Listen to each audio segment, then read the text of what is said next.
Buen día, mi nombre es César Gómez y yo soy docente adscripto de la tercera cátedra de Anatomía Normal y jefe de trabajos prácticos del turno miércoles tarde. En la charla de hoy vamos a ver la anatomía radiológica normal del miembro inferior.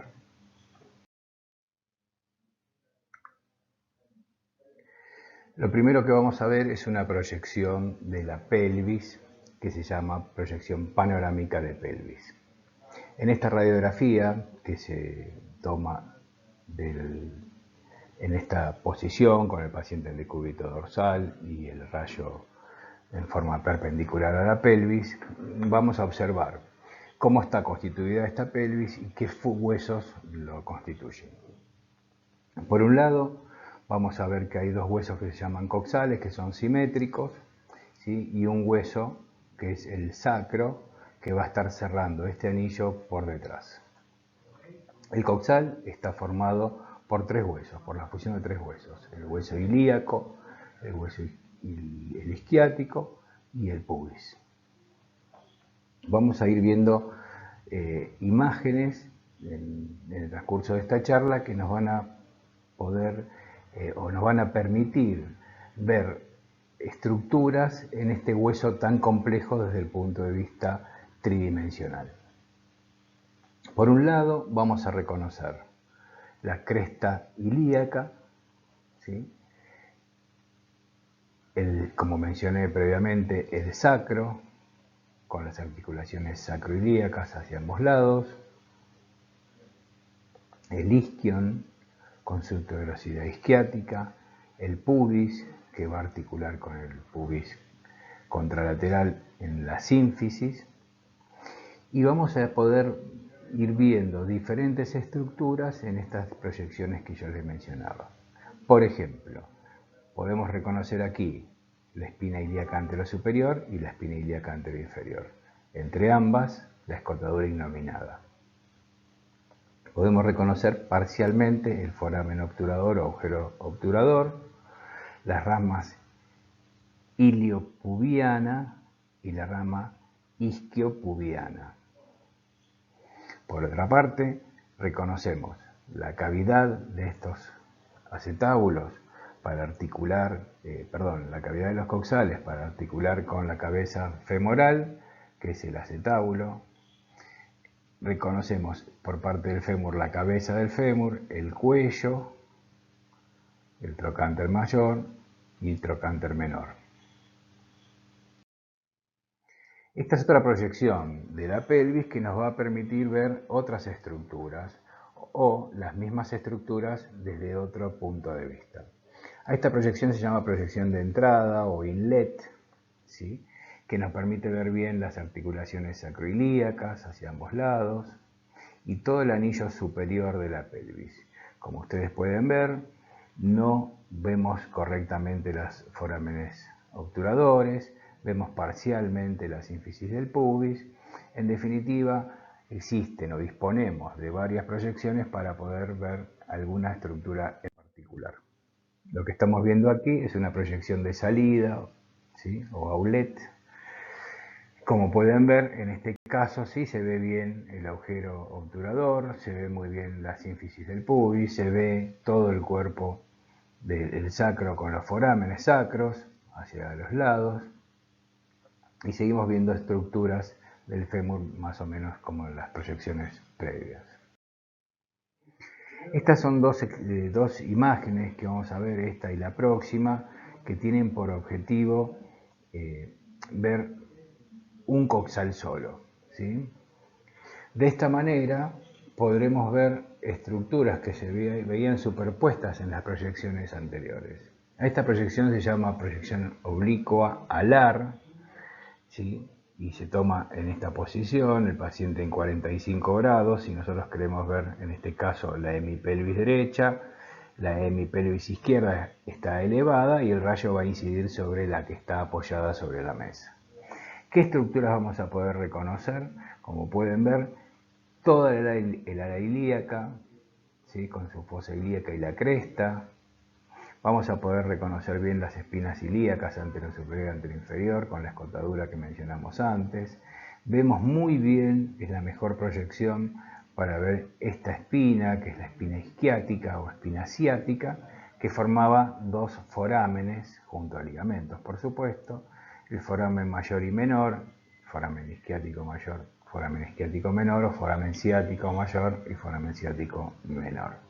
Como pueden ver, no se ve bien el desplegado del pubis, no se ve bien el foramen obturador.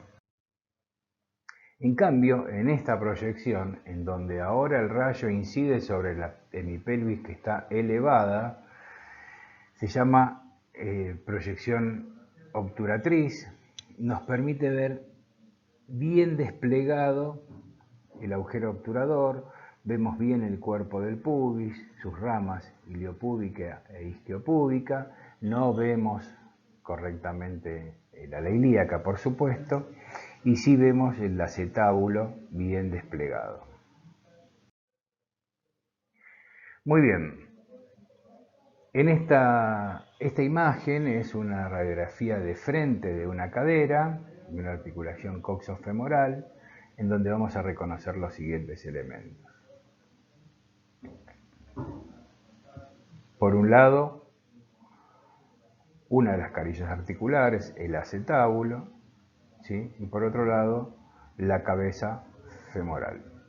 Con todo el cuello femoral bien desplegado significa poder ver todo su recorrido, el macizo trocantérico formado por el trocánter menor y trocánter mayor. En algunos libros pueden encontrar el trocánter menor con el nombre de trocánter posterior, porque realmente es bien posterior, ¿sí?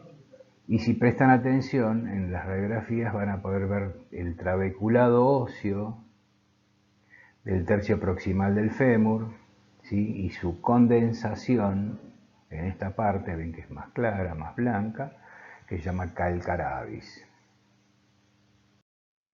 En esta proyección vemos otra articulación coxofemoral, pero en este caso tomada en forma inadecuada. Como pueden ver, no vemos el cuello desplegado, a esto me refería yo en la imagen anterior, el trocánter menor, que yo les decía, algunos autores los mencionaban como trocánter posterior, ven que ahora está sobre el borde medial del fémur. En definitiva, lo que tenemos aquí es una proyección de la articulación coxofemoral con el fémur en rotación externa, ¿sí? Por eso lo que es posterior se hace medial y el cuello queda superpuesto con el trocánter mayor.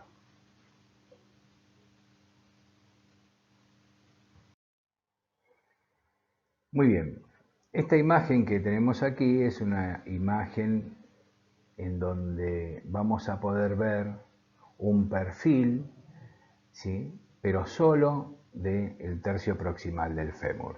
Fíjense que el coxal lo seguimos viendo como siempre, y en esta imagen vamos a reconocer la cabeza, superpuesto al trocánter mayor el cuello y el trocánter menor. Aquí vale la pena preguntarse qué será anterior y qué es posterior en este fémur, ¿sí? La respuesta es muy fácil y la van a encontrar en esta tuberosidad. El trocánter menor siempre es posterior en esta proyección. Entonces, esto es anterior y esto es posterior. Acá pueden ver una imagen como si fuese una gota, ¿sí? Esa imagen que vemos ahí, que se llama imagen en lágrima. Esta imagen en lágrima o en gota es el trasfondo de la cavidad acetabular, la parte más delgada de esa cavidad acetabular. Y si prestan atención, aquí superpuesto tenemos la espina isquiática. Muy bien, dejamos la pelvis y dejamos la articulación coxofemoral y pasamos a la articulación de la rodilla. Ustedes saben que la articulación de la rodilla está formada por 3 huesos y algunos autores incluyen un cuarto hueso que es el peroné. Entonces, primero, está formado por el fémur, con los 2 cóndilos.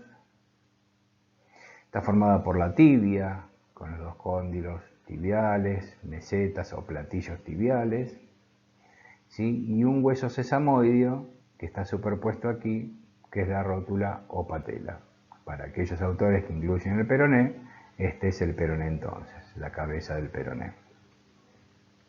Vamos a ver si podemos reconocer alguna estructura de estos huesos que acabamos de mencionar. Les decía, los cóndilos se ven claramente, tanto femorales como tibiales, y aquí aparecen estas dos estructuras que son las espinas tibiales, ¿sí? Y la patela, como les decía, queda superpuesta detrás del fémur. La rótula quizás de todos estos huesos que acabamos de mencionar es el que se lesiona más frecuentemente y sobre todo por el tema de fracturas. La mejor proyección para observar la rótula, sin lugar a duda, es la proyección de perfil, y aquí estamos viendo dos imágenes de perfil de la rodilla, en donde vamos a reconocer nuevamente el fémur con sus dos cóndilos, en este caso superpuestos, la rótula con su superficie articular para la tróclea femoral, el polo superior de la rótula, el polo inferior de la rótula, en donde se inserta el tendón patelar rotuliano para ir a buscar la tuberosidad anterior de la tibia. Las espinas tibiales quedan superpuestas y aquí se ve bien la articulación tibio-peronea superior.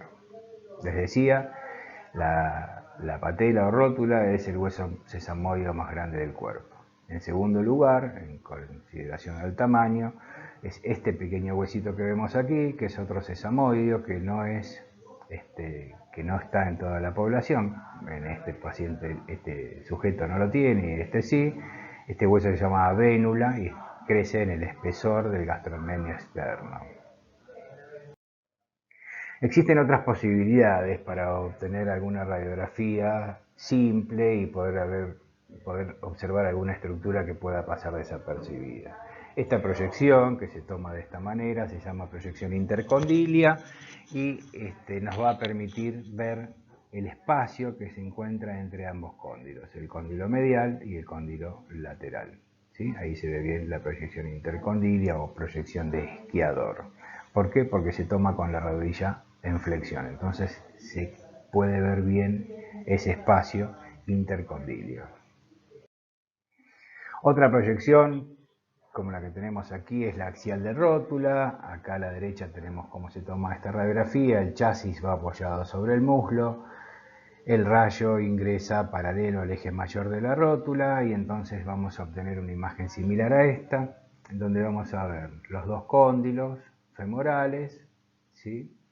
Y la patela, la carilla articular de la patela, que va a articular con la tróclea del fémur. Acá estamos viendo entonces el fémur y la patela. Este es el cóndilo medial y este es el cóndilo lateral. Recuerden que el cóndilo lateral es un poquito más largo, más aplanado, y el cóndilo medial, por el contrario, más cortito y menos aplanado. Pasamos a la articulación del tobillo, articulación talocrural. Esta es una articulación muy importante. Alcanza con recordar que es la segunda o tercera causa de consulta más frecuente en la especialidad de traumatología, las lesiones del tobillo, sobre todo los esguinces, ¿sí? Aproximadamente el 70% de la población mundial en algún momento de la vida sufre una torcedura. Entonces es una articulación que es importante de aprender y recordar. En general, cuando estamos en una guardia y alguien acude con una torcedura del tobillo, en general le pedimos una radiografía para descartar alguna fractura. Entonces tenemos que reconocer las estructuras que conforman esta articulación para poder decir si esto es normal o si vemos alguna lesión. Les anticipo que en los esguinces de tobillo, como son lesiones ligamentarias, las radiografías van a ser normales. ¿Qué estructuras reconocemos en esta articulación? Reconocemos por un lado el peroné, con su maléolo peroneo, reconocemos la tibia, con el maléolo tibial y el plafón tibial o pilón tibial. Y por otro lado, el astrágalo, con su carilla superior, su carilla medial y su carilla lateral para el peroné. La unión de la tibia y peroné a este nivel es la articulación tibio-peronea inferior y es una sindesmosis. Por supuesto que en la radiografía se pueden ver otros huesos del pie, pero como pueden notar se ven muy superpuestos y no nos sirve para hacer ningún diagnóstico. También se pueden hacer proyecciones oblicuas del tobillo, como esta, donde vamos a reconocer las mismas estructuras, el astrágalo, el peroné, la carilla para la tibioperonia, la carilla inferior de la tibia, el mareolo tibial y por supuesto el mareolo peroneo. Una proyección importante para reconocer y para ver es la proyección de perfil. En la proyección de perfil, por supuesto, se van a superponer los huesos de la pierna, pero se ven con claridad el peroné llegando hasta más abajo y superpuesto a esto la tibia. ¿Sí? La carilla articular de la tibia, el astrágalo con su clásica forma y este huesito, el astrágalo articulando, por un lado con la tibia y con el peroné, por debajo a través de dos carillas con el calcáneo, que es este hueso que tenemos aquí, formando la articulación subastragalina y por delante con este hueso que es el navicular o escafoides del pie. ¿Sí? Aprovechamos, ya que estamos hablando del calcáneo, podemos ver cómo el calcáneo se articula con el cuboides, que es este que está aquí. Pasamos a una radiografía de pie, de frente, en donde vamos a reconocer, por un lado, parte del astrágalo y por otro lado, el calcáneo. El astrágalo articulando con el navicular o escafoides y el calcáneo articulando con el cuboides. Observen las tres cuñas y las tres cuñas más el cuboides forman la articulación tarso-metatarsiana o articulación del Lisfranc. Por supuesto que observamos el primer metatarsiano, segundo, tercero, cuarto y quinto metatarsiano. Siempre hay que prestarle mucha atención a esta parte del quinto metatarsiano, a la cola del quinto metatarsiano, porque es el lugar donde vamos a encontrar la fractura más frecuente del pie. Y por parte de los dedos, en el hallux encontramos sus dos falanges y en el resto de los dedos tres falanges, F1, F2, F3, falange proximal, media y falange distal. Aquí tenemos un perfil del pie, ya habíamos mencionado entonces el astrágalo, el calcáneo, las subastragalinas, la astrágalo escafoidea, ¿sí? La calcáneo cuboidea y las articulaciones del cuboides y las tres cuñas con los metatarsianos. Las falanges que ya habíamos mencionado y aquí vemos los huesos sesamoideos del flexor del hallux, ahí debajo de la cabeza del primer metatarsiano. Esta es una proyección oblicua del pie. Esta es la mejor proyección para ver la articulación tarso-metatarsiana o articulación del Lisfranc. ¿Sí? Las luxofracturas de esta articulación ocasionan grandes secuelas en el pie y pies dolorosos secuelares a esta lesión. Recuerden entonces prestar especial atención en la parte proximal del quinto metatarsiano y aprovecho para comentarles que van a escuchar muchas veces que a los metatarsianos también se los denomina rayos. A lo mejor algún paciente les dice algún día que tuvo hace unos años una fractura de un rayo, se están refiriendo a los metatarsianos. Ahí tenemos una imagen con una aproximación de la articulación intertarsiana y una imagen de la Lisfranc de perfil. Existe la posibilidad de hacer una proyección que se llama axial de calcáneo. El chasis va aquí debajo como está en este esquema, el rayo incide en esta posición y lo que vamos a ver es el calcáneo, ¿sí? O parte de él de esta manera. Esta proyección, cuando nosotros sospechamos de una fractura de calcáneo, en general pedimos perfiles de pie y axiales de calcáneo para ver si aparece esta lesión. Por supuesto que lo que estamos viendo aquí es el peroné, entonces este es el borde lateral del calcáneo y este es el borde medial del calcáneo. Cuando tenemos una sospecha de algún traumatismo de un dedo, no hace falta pedir una radiografía de todo el pie, lo mismo que ocurría cuando vimos este miembro superior, ¿no? Si yo tengo un paciente que se le cae un martillo sobre el hallux, no hace falta que yo pida una radiografía de todo el pie. Puedo solicitar una placa del hallux, voy a tener una imagen más nítida, más clara, y acá estamos viendo la falange proximal, la falange distal del hallux, ¿sí? La cabeza del primer metatarsiano y la superposición de los sesamoides que habíamos mencionado previamente. Fíjense en esta radiografía como las partes blandas nos permiten ver la uña. Y en donde encontramos la falange distal con relación a la uña. Muchas veces cuando pateamos algún objeto o algo se nos cae sobre el pie y sufrimos una fractura de la porción distal, de la falange distal de cualquiera de los dedos, vamos a tener un hematoma, ¿sí?, por debajo de la uña, un hematoma subunguial. Entonces, cuando tenemos un hematoma subunguial por un traumatismo, debemos descartar la presencia de alguna fractura en las falanges distales. También podemos hacer perfil de los dedos del pie, ¿sí? Fíjense acá, es el mismo paciente, donde está la uña, donde está la falange distal y la proximal, y el perfil nos va a permitir ver si existen o no existen lesiones. También podemos hacer proyecciones oblicuas, o sea, ni frente ni perfil, sino a 45 grados, cuando estamos convencidos de que hay alguna lesión, pero en las proyecciones anteriores no aparece. Podemos hacer proyecciones de perfil con el objetivo de buscar esa lesión que estamos sospechando desde el examen físico. Bueno, muy bien, les agradezco la atención.